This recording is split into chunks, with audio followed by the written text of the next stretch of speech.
discuss the evolution of total quality management, and we're going to study the Deming's philosophy of total quality control through his 14 points. Total quality management provides a framework for implementing effective quality and productivity initiatives that can increase the profitability and competitiveness of the organization. Edward Deming, Joseph Juran, and Philip Crosby contributed profoundly towards the development of the concept of total quality management for the organizations.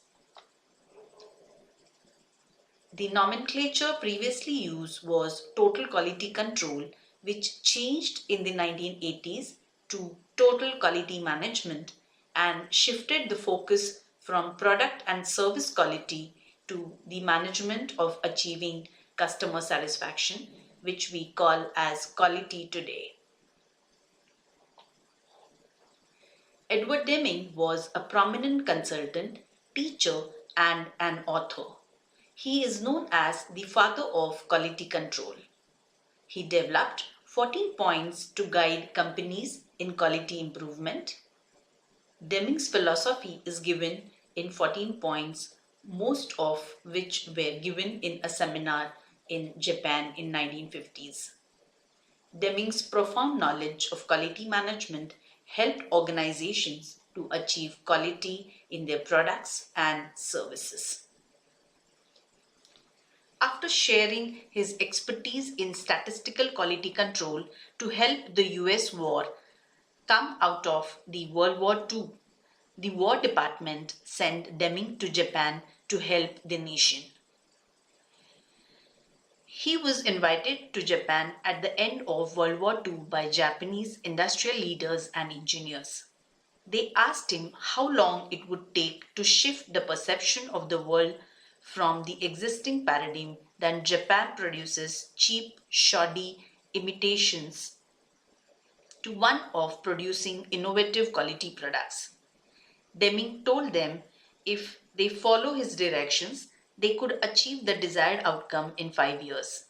Few of the leaders believed him, and they achieved great success by using his principles.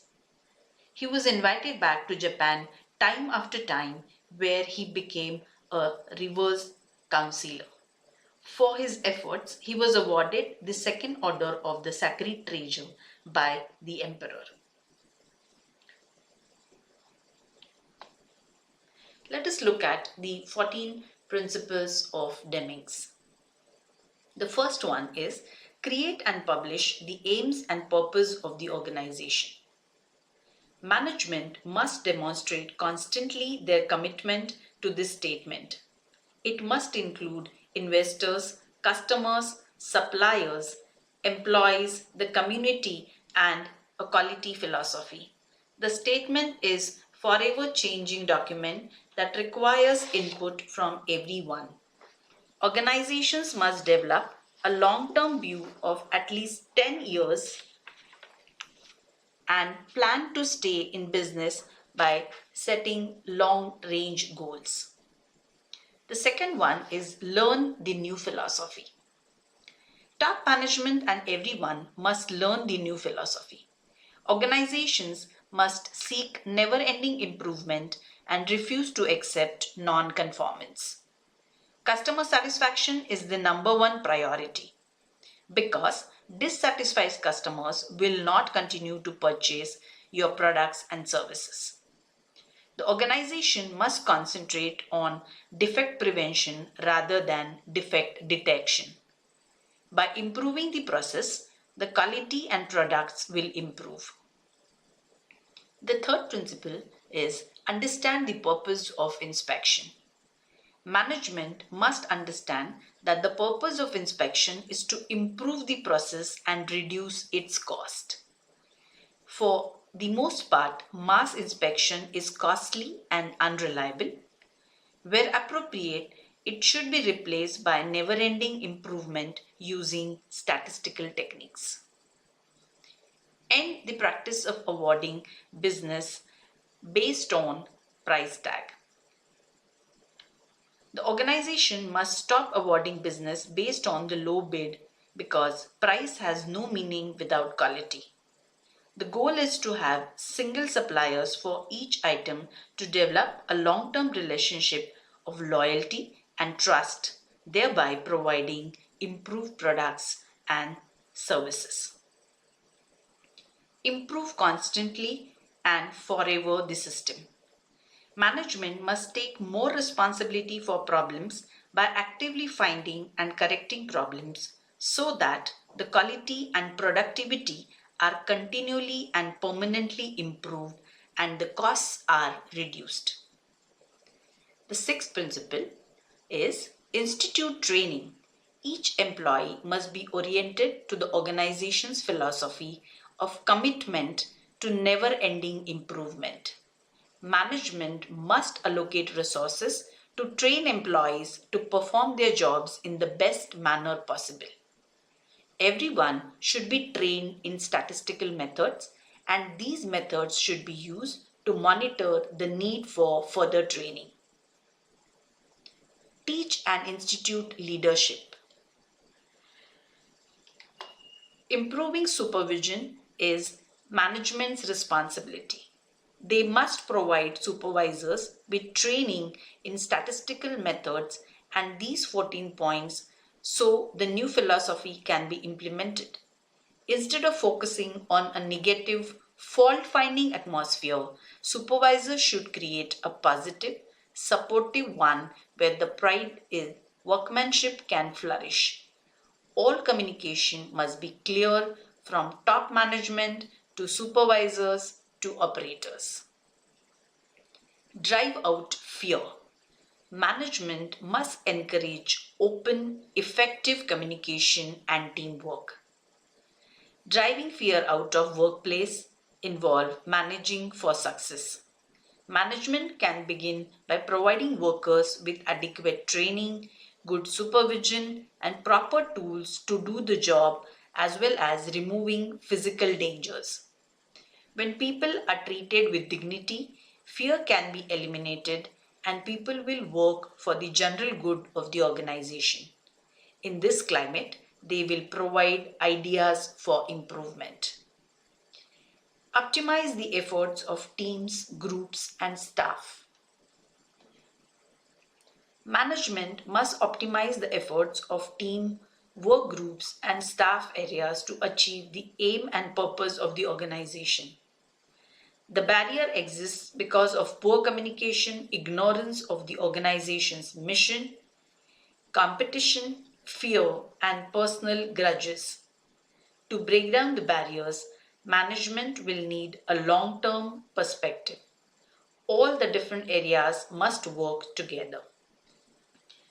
Eliminate exhortations for the workforce.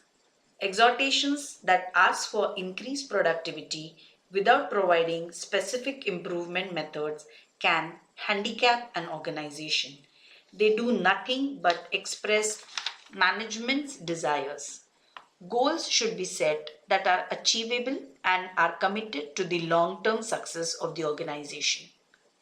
Improvements in the process cannot be made unless the tools and methods are available. Eliminate numerical quotas for workforce and also eliminate management by objectives. Instead of quotas, management must learn and institute methods for improvement. Quotas and work standards focus on quantity rather than quality. Instead of management by objective, management must learn the capabilities of the processes and how to improve them. Remove barriers that rob people of pride of workmanship. Management must give employees operational job description, provide the proper tools and materials, and stress the workers' understanding of their role in the total process. By restoring pride, everyone in the organization will be working for the common good. A barrier for people on salary is the annual rating of performance. Encourage education and self-improvement for everyone. And the 14th point is take action to accomplish the transformation.